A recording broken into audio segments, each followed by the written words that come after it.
Please please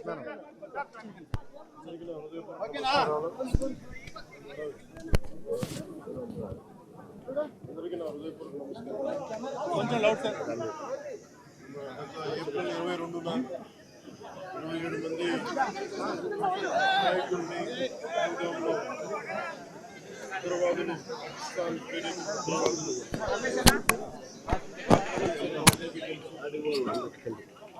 పర్యవసానం భారతదేశం పాకిస్తాన్కి చాలా తీవ్ర చాలా ఉద్విగ్నతతో కూడిన పరిస్థితులు ఏర్పడ్డాయి. ఆ క్రమంలో మన ఆంధ్రప్రదేశ్కు సంబంధించిన మురళీ నాయక్ కూడా అగ్నివీర్గా గత 2 సంవత్సరాలు 22లో వెళ్ళిన వ్యక్తి. తల్లిదండ్రులతో మాట్లాడుతూ ఉంటే ఒకటే చెప్పాను, నేను చాలా ఉద్విగ్నతతో కూడిన పరిస్థితులు ఏర్పడ్డాయి.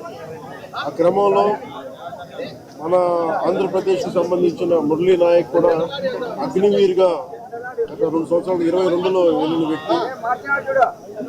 తల్లిదండ్రులతో మాట్లాడుతూ ఉంటే ఒకటే చెప్పాను, నేను దేశం కోసమే పుట్టాను, దేశం కోసమే చనిపోతాను అనేది పదే పదే చెప్తా ఉన్నాడు. ఎందుకు నాయన మనకు ఆ ఉద్యోగాలను తండ్రి అంటున్నా కానీ లేదమ్మా నాకు రైల్వే ఉద్యోగం వచ్చినా రైల్వే ఉద్యోగానికి పోలేదు, కేవలం దేశం కోసం పనిచేస్తాను, నేను దేశం కోసం చచ్చిపోతాను అన్న కమిట్మెంట్ ఉన్న వ్యక్తి. కానీ దురదృష్టవశాత్తు చాలా చిన్న వయసులో 23 ఏళ్ల వయసులో తన ప్రాణాలని కోల్పోవాల్సి వచ్చింది. పదే పదే మొన్న కూడా ఏం చెప్పారంటే, నిజంగా ఉగ్రవాదుల తోటాలు కానీ సరిహద్దుల యుద్ధాలు కనుక జరిగితే దాని పర్యావసనం దాని ప్రాణాలు మొత్తం సమస్త భారతంలో కనిపిస్తూనే ఉంటాయి, దాన్ని ఎక్కువ అవుతూనే ఉంటాయి. దానికి ఒక బలమైన ఉదాహరణ మురళీ నాయక్ గారి మరణం. చాలా చాలా బాధ కలిగించింది. 23 ఏళ్ళ చిన్న వయసు. మన ఎవరు భారతదేశంలో ఎవరు యుద్ధం కావాలని కోరుకోలేదు, ఎప్పుడు మన పరాయి దేశాల మీద యుద్ధం చేయలేదు. మనల్ని సంరక్షించుకోవడంలో మన యుద్ధం చేయని పరిస్థితులు, తప్పక పరిస్థితులు.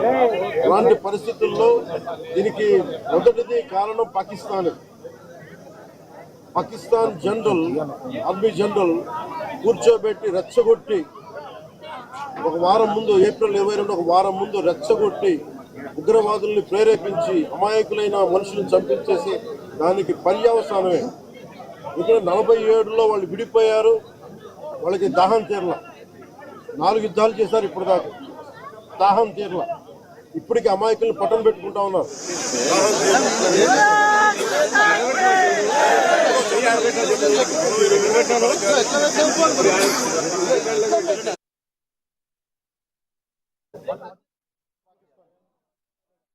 అరాచకాలు వాళ్ళు చేసే మనకి స్పాన్సర్డ్ టెర్రరిజం ఇండియాకు ఒక ఇబ్బందిగా తయారైంది. అది మన బాంబే, ముంబై దాడులు కావచ్చు, కాశ్మీర్లో ఎథ్నిక్ క్లెన్సింగ్ కావచ్చు, పండిట్స్, ఇది ఒక రిపీటెడ్. మన కోయంబత్తూరు దాడులు కావచ్చు, పేలుళ్ళు కావచ్చు, జామా మస్జిద్ పేలుళ్ళు కావచ్చు, లేదంటే గతంలో జరిగిన మనకి గోకుల్ చాట్ పేలుళ్ళు కావచ్చు, లుంబిని పార్క్ పేలుళ్ళు కావచ్చు, ఇవన్నీ కూడా ఎక్కడో చోట దీనికి ఒక ముగింపు పలకాలి, దీనికి ఒక బలమైన గుణపాఠం చెప్పాలనేది నరేంద్ర మోదీ గారి అందరికీ ప్రజలందరూ కోరుకున్నారు ఆయన. దీనికి ఇప్పుడే సోదరులు గౌరవ మంత్రి ఐటీ అండ్ ఎడ్యుకేషన్ మినిస్టర్ వారు అనౌన్స్ చేశారు. గౌరవ ముఖ్యమంత్రి చంద్రబాబు గారి తరఫున, అలాగే దీనికి ఇప్పుడే సోదరులు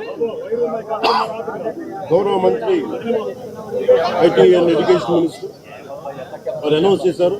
గౌరవ ముఖ్యమంత్రి చంద్రబాబు గారి తరఫున, అలాగే నరేంద్ర మోదీ గారి తరఫున ఇక్కడికి మంత్రివర్గం అందరం ఉన్నాం. ఇక్కడ అందరం కూర్చొని, మేము ముగ్గురం కూర్చొని ఇందాక గౌరవ ముఖ్యమంత్రి గారి సూచనల మేరకు ఇందాక సోదరులు మన లోకేష్ గారు చెప్పినట్టుగా దాదాపు 50 లక్షలు ఎక్స్గ్రేషియా ప్రకటిస్తూ ఉన్నారు. అలాగే ఒక 5 ఎకరాల పొలం అని కూడా తెలియజేశారు. అలాగే 300 గజాలు ఇంటి స్థలం అని కూడా అనౌన్స్ చేశారు. అలాగే ప్రభుత్వంలో వాళ్ళకి ఎవరికైనా సరే వాళ్ళ నాన్నగారికి కానీ ఎవరికి కానీ ప్రభుత్వ ఉద్యోగం కూడా ఖచ్చితంగా ఇవ్వాలనేది క్యాబినెట్లో ముందు పెట్టి నిర్ణయం తీసుకుంటాం. ఇవన్నీ కాకుండా నేను అదనంగా వ్యక్తిగతంగా నేను కూర్చోబెట్టి ప్రస్తుతం వరకు 25 లక్షల రూపాయలు మన కుటుంబానికి నా వ్యక్తిగతంగా నేను సాయం చేస్తానని తెలియజేసుకుని ఇది ఇలాంటి పరిస్థితులు రాకూడదని కోరుకుంటాం. కానీ దురదృష్టవశాత్తు ఇలాంటివి జరిగినాయి. మనం అందరం ఇలాంటి పరిస్థితుల్లో భారతదేశ ప్రభుత్వానికి, ప్రధానమంత్రి గారికి, అగ్ర నాయకత్వానికి, ఆర్మీకి, నేవీకి, ఎయిర్ ఫోర్స్కి, ఎంటైర్ డిఫెన్స్ ఫోర్సెస్కి ఇది మనం అండగా ఉండాల్సిన సమయం. ప్రతి ఒక్కరూ చాలా ఎరుకుతోటి చాలా జాగ్రత్తగా ఉండాలి. ఎవరు వాళ్ళు వేలాది మంది ఈ లష్కర్-ఏ-తోయిబా లేదా జైషే మహమ్మద్ తీవ్రవాదులందరూ కూడా వాళ్ళు భారతదేశం మీద రకరకాల దాడులు చేయడానికి ప్రయత్నం చేస్తూ ఉన్నారు. సీజ్ ఫైర్ని దయచేసి మనం ఎవరు నమ్మటం. సీజ్ ఫైర్ శాంతికి ఒప్పందం కాదు. వాళ్ళు ప్రత్యేక పరిస్థితుల్లో లొంగిపోయి ఇంక మా పాకిస్తాన్ బతకలేదు అని చెప్పి కాళ్ళ బేరానికి వచ్చిన 3 గంటల్లోనే మళ్ళీ సీజ్ ఫైర్ని వైలేట్ చేశారు. ఇది అందరూ కూడా గమనించాల్సిన విషయం. ఇలాంటి భవిష్యత్తులో ఇలాంటి ఒప్పందాలు కాకుండా ఉండాలని కోరుతున్నాం. దాని తగ్గట్టుగా మనందరం దేశానికి, దేశ నాయకులకి, ఆర్మీకి, నేవీకి, ఎయిర్ ఫోర్స్కి, ఎంటైర్ డిఫెన్స్ ఫోర్సెస్కి మనం బలం ఇవ్వాల్సిన సమయం. అందుకని మీ అందరూ సహకారం కోరుకుంటూ సెలవు తీసుకున్నాం. మురళీ నాయక్ పవన్ కళ్యాణ్ గారి వీరాభిమాని. చిన్నప్పటి నుంచి వారిని కలవాలని తహతహలాడుతూ వచ్చారు. అటువంటిది ఇవాళ పవన్ కళ్యాణ్ గారిని ఇక్కడ రప్పించుకున్నారు. దురదృష్టకరమైన విషయం ఏంటంటే చాలా అది నేను ఇక్కడికి రాగానే నాకు చెప్పారు, చూసి చాలా బాధ అనిపించింది. అతను ఇష్టపడవచ్చు కానీ దేశానికి అందరికంటే కూడా దేశాన్ని ప్రేమించే వ్యక్తి, అలాంటి వ్యక్తిని కోల్పోవడం నిజంగా చాలా అందరికీ కూడా లోకేష్ గారికి కానీ మా మంత్రి గారికి కానీ ప్రతి ఒక్కరికి చాలా చాలా బాధ కలిగిస్తాం. వారి ఆత్మకి శాంతి చేకూరాలని, వారి కుటుంబ సభ్యులకి నా ప్రగాఢ సానుభూతిని తెలియజేయాలని, భగవంతుడు వారికి బలం ఇవ్వాలి. ఈ పుత్ర శోకానికి ఒకే ఒక్క కొడుకు, ఇంకెవ్వరు లేరు, ఒక్కటే ఒక కొడుకు. ఒక్క కొడుకుని కూడా చిన్న 23 ఏళ్ళు కూడా 25 ఏళ్ళు కూడా లేదు, 23 ఏళ్ళ వయసులో చనిపోయాడు దేశం కోసం. చాలా చాలా చాలా బాధగా ఉంది. వారి కుటుంబానికి అండగా ఉంటాను. దేశ సహాయం కాకుండా మా 3 పార్టీల నుంచి కూడా వాడికి ఏ సహాయం కావాలో మా నాయకులు ఎప్పుడు అందుబాటులో ఉంటారు. మా గౌరవ మంత్రివర్గ సహచరులు ఉన్నారు, ఎమ్మెల్యేస్ ఉన్నారు, అన్ని పార్టీస్ అందరూ వాడికి అండగా ఉంటామని తెలియజేసుకుని సెలవు. జై హింద్.